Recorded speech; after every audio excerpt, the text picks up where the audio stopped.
સીતારામ બધાય. રામ સીતારામ. આજ પંખો બગડી ગયો તો. પંખો હમો કરવા આવ્યો તો ઓલો ભાઈ. હા થઈ ગયા ને હમો. હા ઉપરનો માં દીકરી ઉપર હુઈ હવે પંખા બાવૈયા વિના ગયા ને વાગે નહીં પછી પડી ઉપર માં દીકરી વયું જાય. અહીં નીચે નિરાત નજીક નહીં, નિરાત શાંતિથી નીંદર આવે ને મારે નીચે હુવું નહીં, એટલે ઉપર વયા જાય તો પંખો અચાનક બંધ ફરતો ફરતો બંધ થઈ ગયો તો લાવ્યો એમાં થઈ ગયું મોડું. ભાઈ કરીને છે. હા ઈ જ બંધ થયો તો ને આપણે કાલ હુતી હુતી નતો પછી ટેબલ પંખો કરવો પડ્યો તો ને, ટેબલ પંખો કરીએ પણ પછી ટેબલ પંખો ને પ્લગ ને પછી મચ્છર નું ગુડ નાઇટ નો રીએ, ગુડ નાઇટ નો રીએ એટલે મચ્છર તોડે, મચ્છર કરડે. ઉપરનો પંખો હોય ને તો જ હરખી નીંદર આવે, એટલે બીજા રૂમમાં પંખો છે પણ ત્યાં મને નીંદર નો આવે, આપણું ઓલું જગ્યા હોય ને ફિક્સ. જોકે મારી તો હું તો જેટલી જે દીને આવી ને તે દીને એટલા વર્ષથી હેઠી જમીન ઉપર જ હુતી. કોઈ દી હું ઉપર પાથરા વિનાની શિયાળો ઉનાળો ચોમાસું એમ ના મોસીકું નાખી અને જમીન ઉપર હુતી. કોઈ જગ્યા જ પેલા જગ્યા નહોતી, રૂમ એક જ હતો. આ જો આ પરિસ્થિતિ મેં પસાર કરી છે.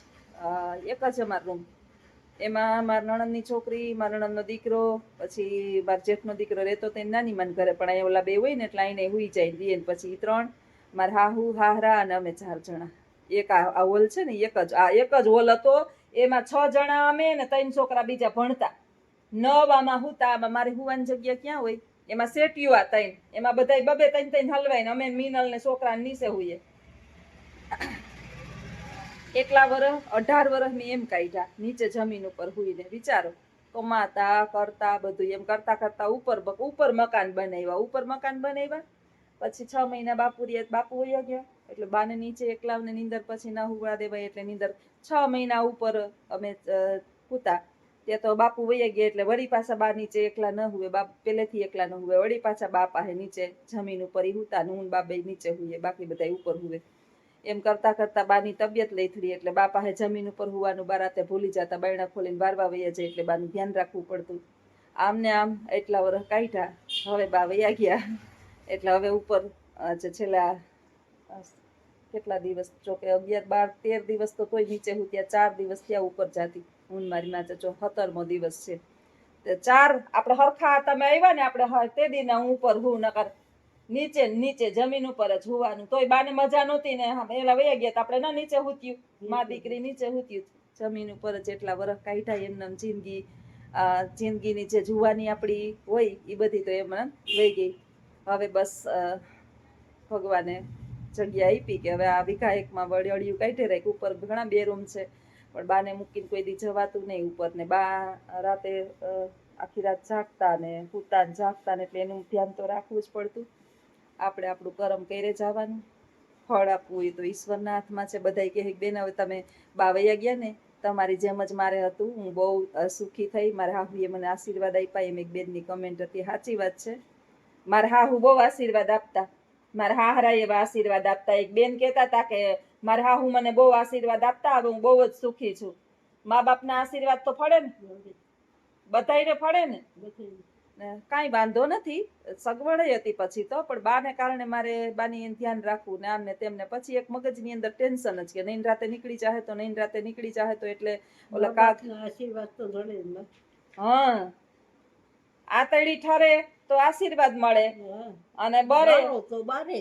હા મોઢેથી ન કહે ને તોય આતડી તો બરે. મા બાપનું છે ને અંદરથી દુઃખ થાય. મા બાપ છે ને કોઈ દી બદદુઆ ન દે સંતાનને. ગમે એવા મા બાપ કપાતર હોય ને તો એ સંતાનને કોઈ દી મર એમ કહે નહીં. કદાચ મર એમ કહે ને તો મર વાસે નહીં. ઈ માં હોય જનેતા, પથારીમાં પડી ખમા કહેતી હોય કે મારા વ્યાને ભગવાન સુખી રાખે. એના પણ એની આતડી બરતી હોય, આપણે એને બાળતા હોઈએ ને એને. તો આજ કોક ઘણા બધા ખુશી થયા. બેન તમે સરસ જવાબ આપ્યો કે વિડીયો બનાવવા. હું કોઈની કમેન્ટને ધ્યાનમાં જ નથી લેતી ને વાંચતી નથી. આ તો ખબર નહીં કંઈક કોકના મગજની અંદર આપણો ફેર્યો હોય ત્યારે એની તરફ આપણી નજર વહી જાય. ને ઘણા એમને કહેતા હોય કે બેન તમે અમારી કમેન્ટને ધ્યાન જ નથી. ભારતી બેન ચૌહાણ કરીને કોક છે એરપોર્ટ પાસે રહીએ જ. બેન તમે મારી કમેન્ટનો જવાબ નથી આપતા. બેન મેં એડ્રેસ તમને કમેન્ટમાં જવાબમાં આપેલું છે અને વિડીયોની અંદર મારું સરનામું આપેલું છે. મોસ્ટ વેલકમ, પધારો. બોલો એકાદું કીર્તન.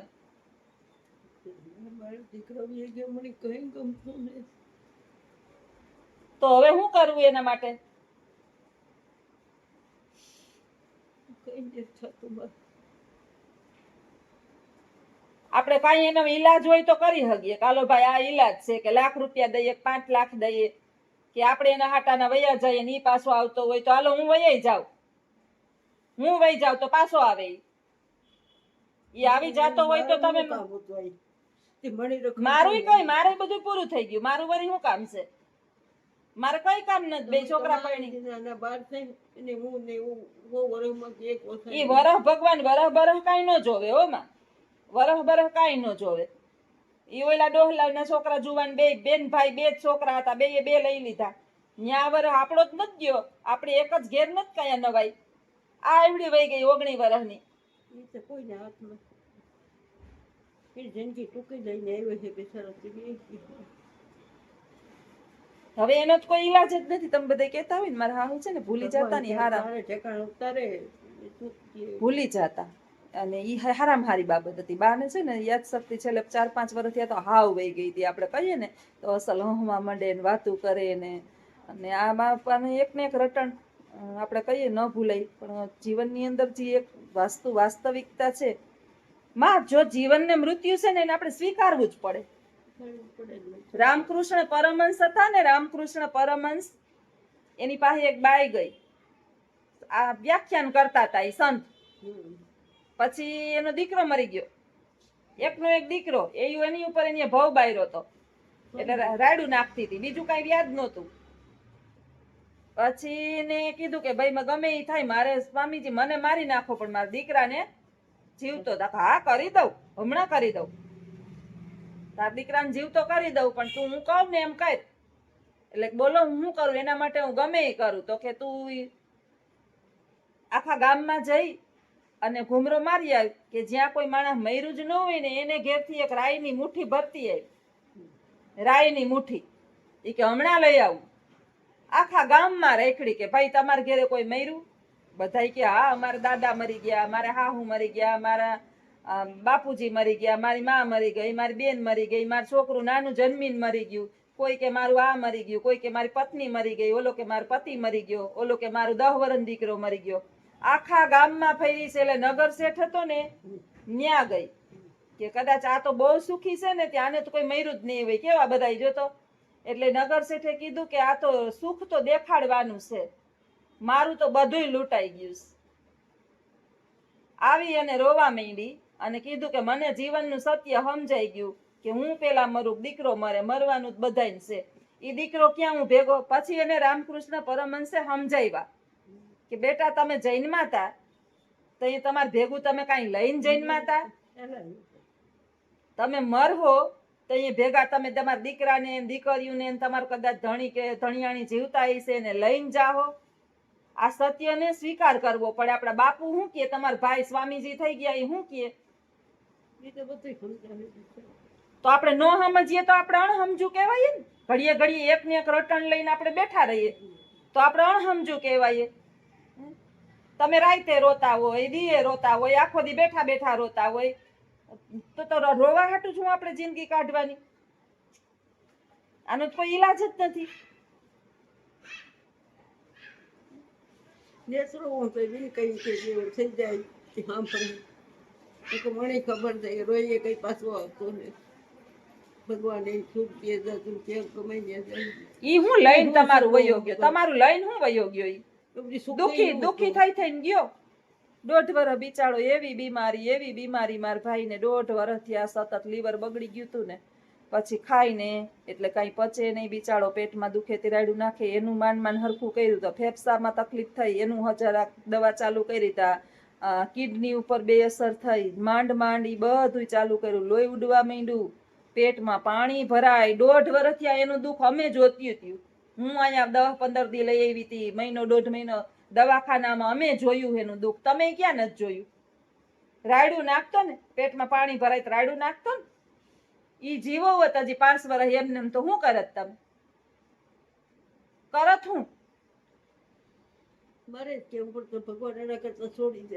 તો હવે છોડી લીધો તો વાહે પોકારા મૂકો, તમે પોકારા મૂકો.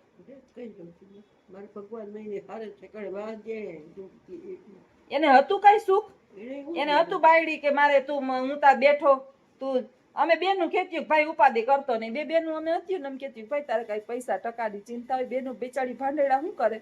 અમને દુઃખ થાય, મને બહુ જ દુઃખ થાય કે મારાથી નાનો 5 વર્ષ અમે બે બેનું એવી રોતી હોય. છેલ્લે છેલ્લે દવાખાનામાં આમ જોયો ને તો એ પરિસ્થિતિ બિચારા અહીંયા આંખ ખોઈલી, બોલાણું નહીં મારા ભાઈથી.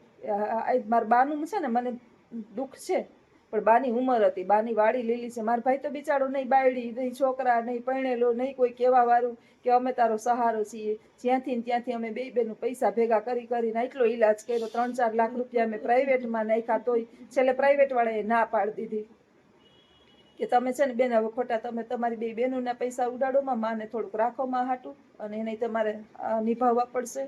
છેલ્લે છેલ્લે આમ સરકારીમાં મહિનો દી બે બેનું રહ્યું. આનાથી વધારે આપણે ભાંડેડું શું કરી શકીએ? છતાંય જો આ ડોહલા છેલ્લે સમજે નહીં કે આ કેટલો આને ભોગ આપ્યો છે. અટાણે અમારા ઘરવાળા હારા કમને જવા દેતા હતા. એને મારી એને તો બિચારીને ડાયાબિટીસ, બીપી, બેહાય નહીં, દવાખાનામાં હાથમે માળે અમને નાખતા, ત્યાં ચડાય નહીં, ઉતરાય નહીં. પરિસ્થિતિ તમે વિડીયોમાં આગળ જોઈએ છે. તોય અમે બે બેનું હસતું જઈએ, વાતું કરતી જઈએ, વળી એના સામે બધું હસતું જઈએ. ખબર જ હતી કે આપણો હવે આ કેસ ફેલ જ છે, સ્વીકાર લીધું હતું અમે. દુઃખ થાય, શું કરીએ આપણે, ઘૂંટડા ઉતારવા જ પડે, બીજાના માણસને જોવા પડે કે ઠીક છે. એક તો એક એટલી ભગવાનની મહેરબાની કે વાહી એનું કઈ સંતાનતા નથી ઉપાધિ નથી કે એના એવડા રોતા હોય તો એ બધી ત્રાસ. તો તમે એને શું કરત હું એનું? આ તો તમે વયા જાવ એટલે માયા હકેલાઈ ગઈ. અટાણે ઈ ઉપાધિ ને, એનું નાનું છોકરું હોત, બાઈ હોત, એને બિસાડીને એના મોહામું જોવું, જોઈને ખાવા પીવાનું ન હોય તો આપણે પૂરું કરવું પડે. ભાંડેડા બીજું તો શું કરી શકે? 5 મણ બાજરો નાખી દે, ઈ હારા હોય તો, નકર તો અટાણે હવના ઘરમાં હું સુખી તો જગ સુખી, દુનિયા 90%. કોઈને નથી માનતું. હા, અટાણે ભાંડેડા હારા હોય તો 5 મણ દીએ, નકર તો કહે કે તમે તમારું કરો ભાઈ, અમારી પાસે કઈ છે નહીં. કોઈ નહોતી એમાં. હું આટી મને ખબર છે મેં મોટા કરી મારું નામ. હા તો તમે તો જોયું બધું, ક્યાં બાકી છે કઈ? અહીં દાંત નથી ગયો મારે સમાથે. એ આપણા કર્મ. ભગવાન કૃષ્ણ કહે છે કે તમે કર્મ કરતા જાઓ, ફળ દેવું એ મારા હાથમાં છે. તમારા આ ભાવના કર્મ ન હોય તો તમારા ઓલા ભાવના આપણે ભોગવતા હોય, આપણે કર્યા હોય ઓલા ભાવમાં, એ જ આપણે આ ભાવમાં ભોગવતા હોય. આપણે કરીને આવ્યા હોય, એ તો છે જ ને, કર્યા હોય તો આપણે આ ભાવમાં ન કર્યા હોય, ઓલા ભાવમાં આપણે કરીને. હું એટલા મેં ઢહેડા કર્યા, મેં બાનું બેલા બહુ લોહી પીધું છે, એટલું મેં લોહી પીધું છે મારી હાહુનું કે મારે આ સેવા એની કરવી પડી. તો એ મારે એમાં રોવાનું ન હોય, મારે પ્રેમથી કરી દેવાની હોય. આપણે આપણા બદલા બધાયના જેના તેના ઋણ છે ને એ બધાય આપણે ચૂકવવા જ પડે. આ ચૂકવવા પડે ને આજ પૃથ્વી પર. અને જો આપણે ઋણ ન ચૂકવાના હોય અને મરી જઈએ, જિંદગી પૂરી થઈ, તો પાછું એ ઋણ ચૂકવાય આપણે આવવું પડે આ પૃથ્વી પર. એટલે ઋણ કોઈનું રાખવું નહીં. બને ને ત્યાં સુધી કોઈ પાસેથી આપણે મદદ લીધી હોય ને, હું તો પ્રભુ પાસે પ્રાર્થના કરું કે જેની પાસેથી ઈશ્વર મને કોઈએ સહાય કરીશ ને, હું એને શુદ્ધ સબૂત પાછું આપી દઉં ને, એટલી મને શક્તિ આપે ને પછી મારા પ્રાણ જાય. ઘણા એ મને મદદ કરી છે, મારા મગજમાં જ છે. જેની મારી મદદ કરી છે, જે સંકટ સમયે મારે છોકરા નાના હતા, રિક્ષામાં કઈ ધંધો નહોતો, મારું મકાન નહોતું, ત્યારે ઘણા મને મદદ કરી છે મારા હગાવે. એ હું બધુંય મને ઈશ્વરનો પ્રાર્થના કરું કે મને એટલી ત્યાં સુધી મને ઉપર ન બોલાવતો જ્યાં સુધી હું ઋણમાંથી. બાકી તો ઈશ્વરની મરજી.